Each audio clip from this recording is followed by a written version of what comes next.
that I may not understand Igbo. Nakedo, Adema, no.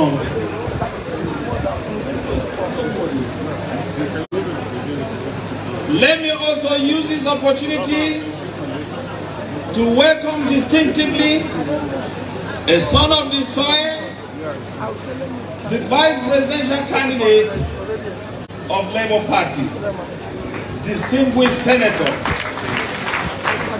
Dati Baba Ahmed, PhD.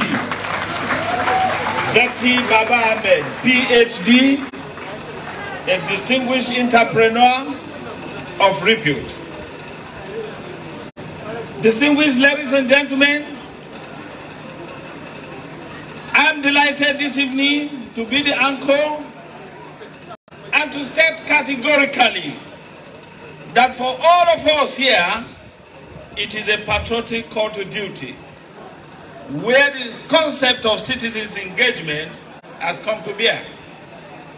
This is a unique opportunity and indeed historic moment in the history of northern Nigeria, considering the fact that the era of competition is paving way for collaboration and shared aspirations with convictions, and undoubtedly the 6 organizations that have consummated this very important engagement exercise are convinced that the North is united in every front, in every ramification, for the beauty of our diversity notwithstanding. The candidates of the main political parties that are invited to have this engagement as a prelude to the 2023 general elections, to interface with key stakeholders, is championed by the joint Arewa committee, a coalition of main groups based in northern Nigeria. They include the Arewa Consultative Forum, ACF, Northern Elders Forum, NEF, Sam Madu Bello Memorial Foundation, the Arewa House, Jabir Mata Arewa, and indeed Arewa Research and Development Project. This is a proactive response as the 2023 election beckons. It is urgent to objectively interrogate the issues and the rigorous processes of choosing new set of leaders. In that case, there is an urgent need to honestly dialogue between them and the citizens. And you, the citizens, you are the people, you matter, and that is why they have honored you with their physical presence. To achieve this objective, a coalition of the main civil society organizations mentioned above decided to invite and hold an interactive meeting with the presidential candidates of the key political parties. It is our expectation that the meeting will enable us to obtain vital clarifications and pledges or documented evidence aptly captured and will be made available to all northern stakeholders. In conclusion, the coalition is unanimous, objective, unbiased, and together they are concerned about all the challenges facing northern Nigeria, irrespective of our differences in ethnic, religious, or tribal differences. They are aware that records don't lie, and we are determined to add value to our march towards building a better United Nations together. Instead of harping on too much that divides us, we are determined to rather focus on the potentials, opportunities, and strengths that unite us, while taking advantage of the diversity that characterize our development. Specifically, emphasis must be needed to be based on our sense of brotherhood across different ethnic divides. We need a leader who is capable of uniting diverse interest groups, maximize our potentials, and speed up the growth, without a doubt, Nigeria requires leadership. The type that is charismatic, focused, courageous, capable of galvanizing our vast human and material endowment, strength, and opportunities as a propelling force for the growth and development of Nigeria. When you juxtapose that with the northern challenges, we are looking for that person that can liberate and champion our interests. Thank you. As you attend this gathering, I'd like to welcome the candidates once again and to say that we have some set of ground rules, and I'm going to read it loud and clear. And anybody who tries to violate it, we are adding the ground rules right away. Number one, the participants should maintain utmost discipline throughout the meeting. The participants should be seated and not roam around, no loitering, no side talks. And when asked to speak, participants should be strict and respect time. Since this is not a political campaign rally, there should be no cheering, no jeering, no booing, certainly no pressing. And lastly, all questions should be made in writing and submitted to the anchor. Thank you as I welcome and hand over to the chairman of this session. Let me invite him to give his welcome address. Thank you, Mr. Chairman, sir.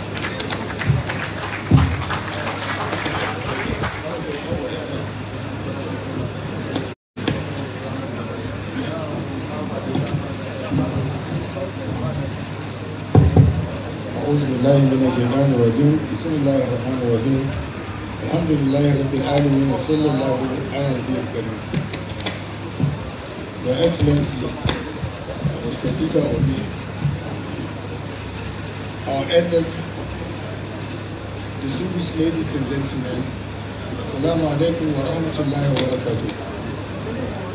It is my great honor and privilege to extend on behalf of the Arewa Joint Committee a very warm welcome to His Excellency, Mr. Peter Obi, the presidential candidate of the Labour Party of Nigeria.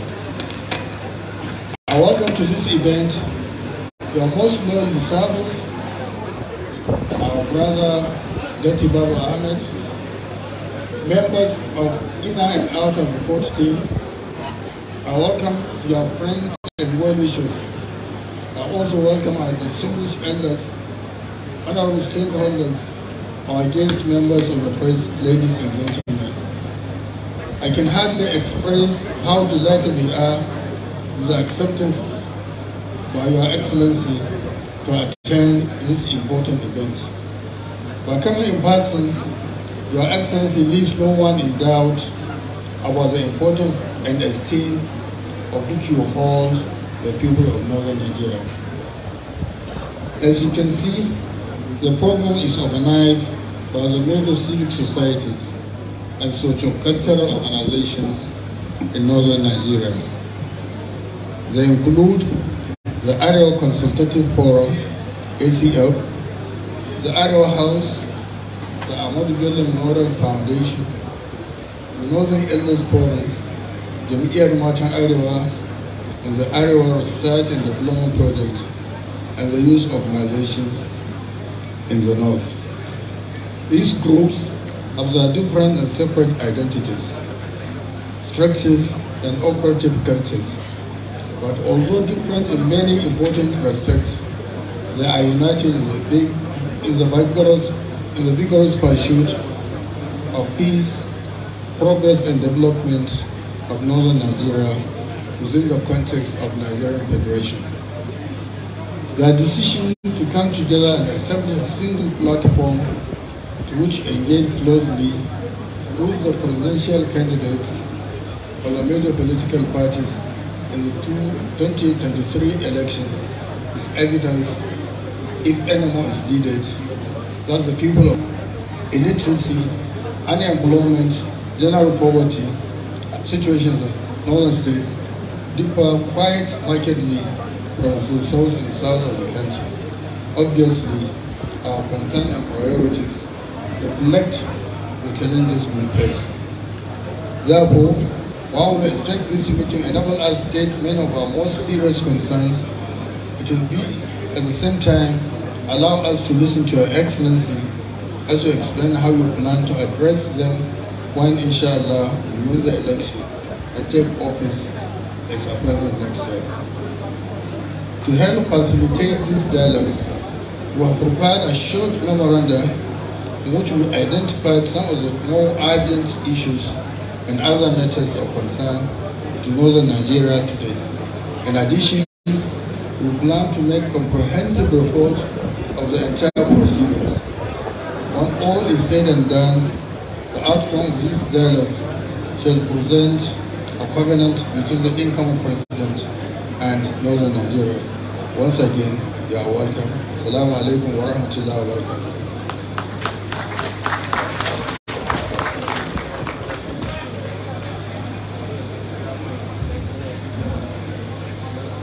Thank you, our chairman. Let me have the honor to invite two of our elders who will represent the interests of all our other elders here seated and those that are not present here.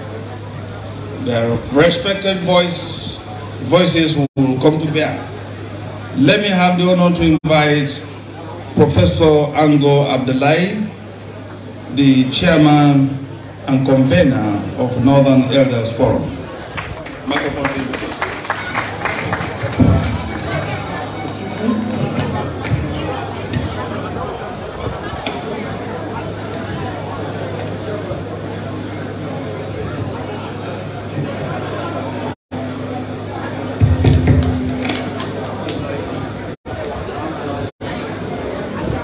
أعوذ بالله السميع العليم من الشيطان الرجيم بسم الله الرحمن الرحيم الحمد لله رب العالمين. Let me briefly, for want of time, simply welcome our distinguished special guests, the presidential candidate of the Labour Party, Mr. Peter Obi, whom I have known for quite some time now. You are most welcome together with the entourage.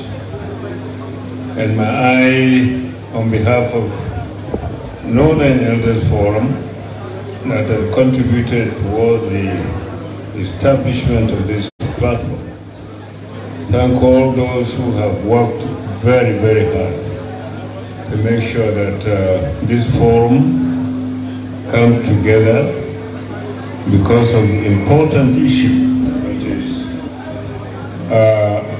facing this country. There's no doubt that the country is being challenged in so many multifarious ways, and they've been yearning for a new direction for quite some time. We've been independent now for over 62 years, or about 62 years. But we have always hoped that Nigeria would be far ahead of where it is at the moment. And some of the issues that have always been blamed for this is poor leadership.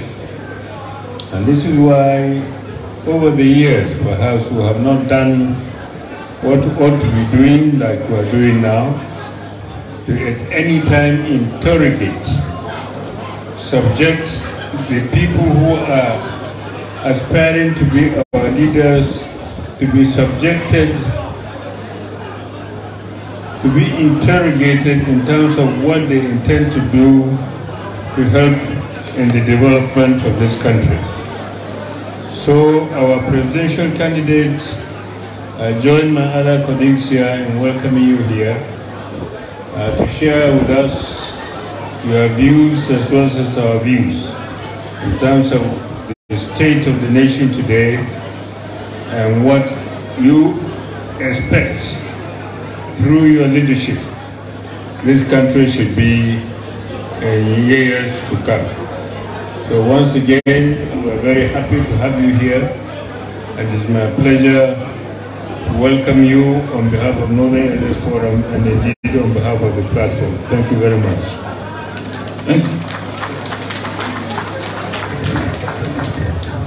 Thank you very much, sir. We appreciate. Can you hand over the microphone to our other elder, Mr. Audo Ogbe of the Arewa Consultative Forum? I will please, those at the back, don't disrupt these proceedings with your noise. Thank you. Your Excellency, sir. The chairman of this occasion,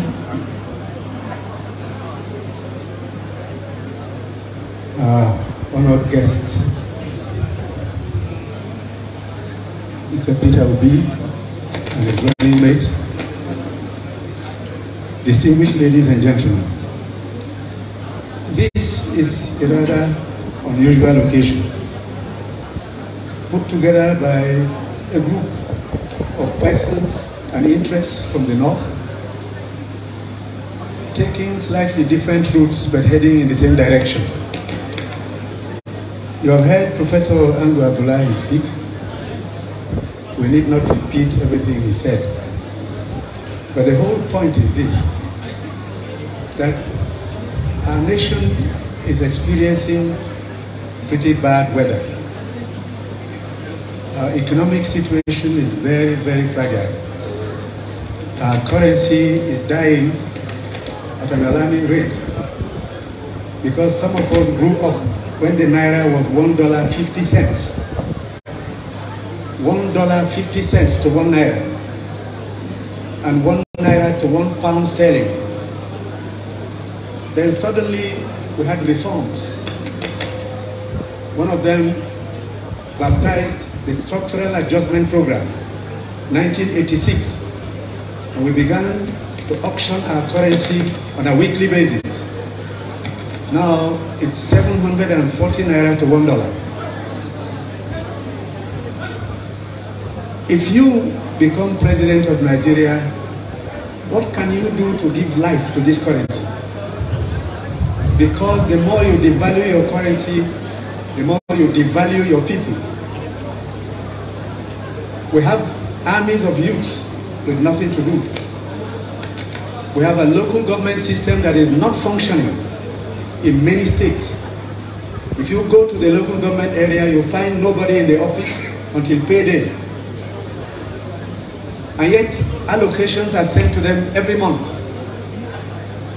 Averagely 200 million a month times 774. You're talking of 150 billion a month going down to local governments and trace what we do with them. And young men and women are leaving their villages for the cities in search of life. And if they can't find life, they go into crime. And they kidnap, and they kill, and they do ritual sacrifice. Without going too far into the list of the odd things happening to us, we want to ask you, what can you do? How will you do that? India became independent in 1947, August 15th. India has more ethnic groups than Nigeria. India has more serious religious problems than Nigeria. There was a time an Indian Prime Minister would go on radio, Prime Minister Shastri, 1965, begging Indians to fast for 2 days a week because there was no food in India. Today, India is the largest producer of rice on planet Earth. But more than that, India has never had a coup. Not once. But Pakistan has never sustained one government elected to a successful end. Every regime elected in Pakistan has collapsed halfway. We have almost experienced the same thing. 7 coups in the first 50 years. So as a new set of people coming on, they will talk to us frankly. And the reason we are meeting is because we want Nigeria to succeed, and it has to succeed. The alternative is unthinkable. Imagine any one of you in a refugee camp with a bowl in your hand waiting for food. It is possible if we are not careful, and it must not happen. So we thank you very much for coming. We'll pray for you, work with you, give us your agenda, and then carry on with your campaigns. The rest is in the hands of the Almighty God. Thank you for coming. Thank you very much. That is Mr. Audu Ogbe, the chairman of Arewa Consultative Forum, SCF. Thank you very much, sir. On this note, we'd like to humbly invite the man of the moment, the man we have all been waiting for, to come and talk to us. From photos, his agenda, Mr. Peter Obi, you're welcome, sir.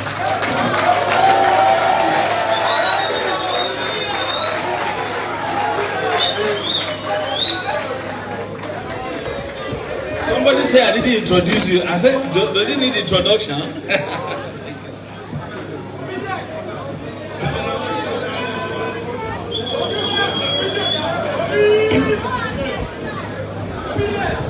Please be seated, please.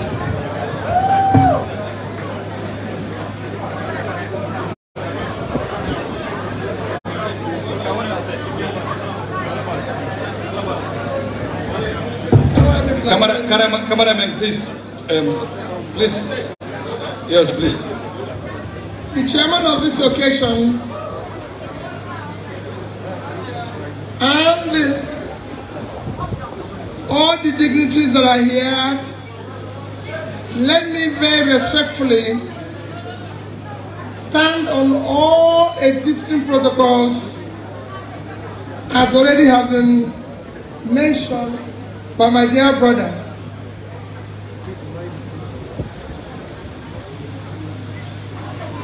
I sincerely thank all the organizers and all those who are involved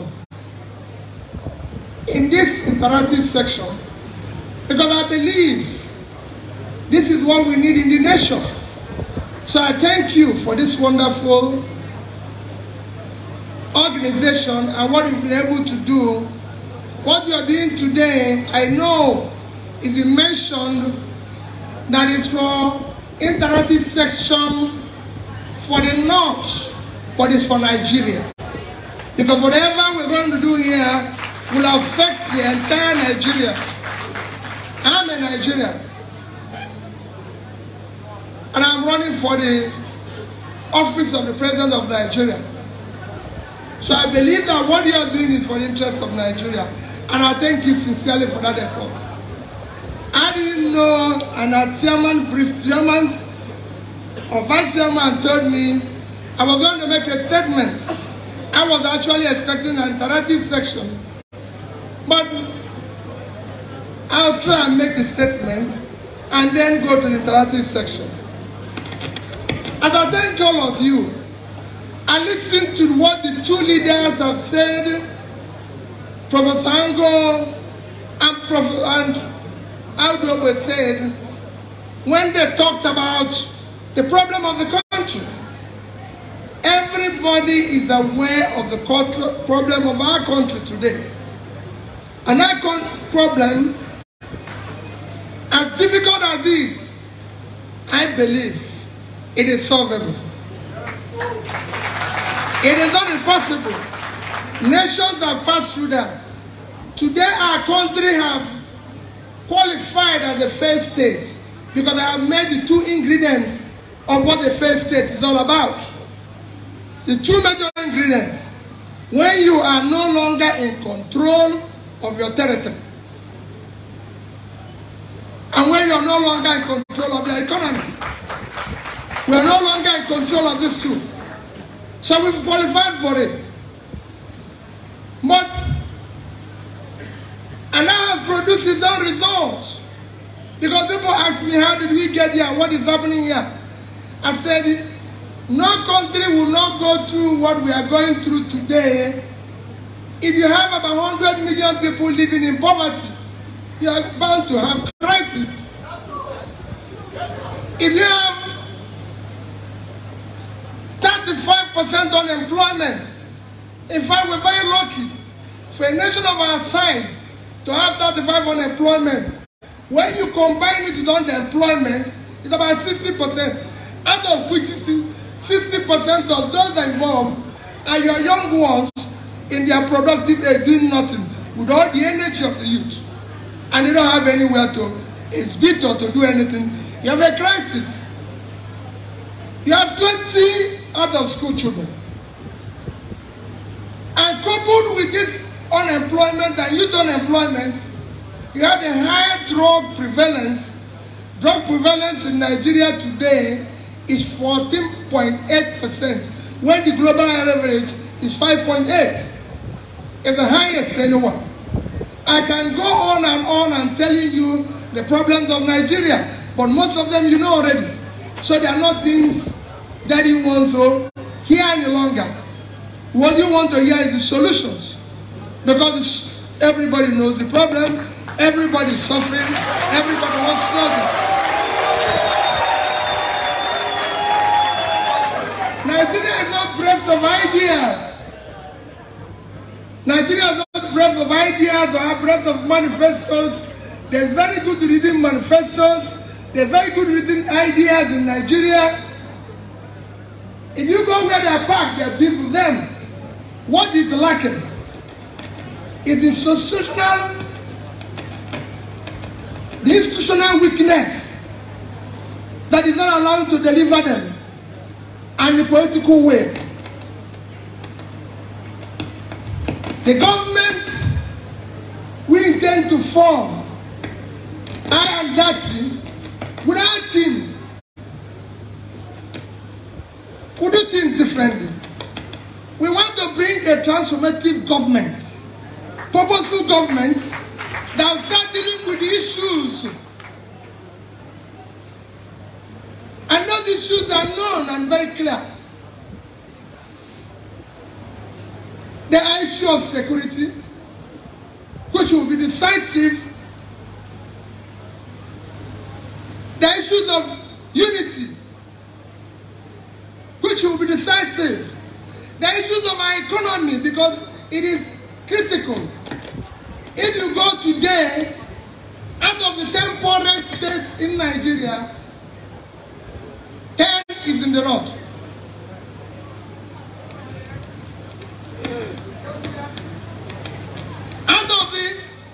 Out of school children, it is in the north that we have the highest out of school children in the global earth, northern Nigeria. In terms of school kidnapping, it is the highest in the whole world. But when you look at what is happening globally today, the greatest need of the world, the greatest assets, the greatest need of the world today is food. The greatest asset of Nigeria today is in the north. I know people have come here to tell you, or will tell you in the future about oil. Oil is an expiring and a diminishing asset. I know people will tell you about other natural resources. Those natural resources cannot be quantified with the physical assets God gave Nigeria and gave particularly the north. And that is what we need urgently to ignite and start. Nigeria today is 200 million, and we have all these problems. It's estimated we will be about 300 million by 2030. It's estimated we are going to be about 400 by 2050. If we have this problem of this crisis where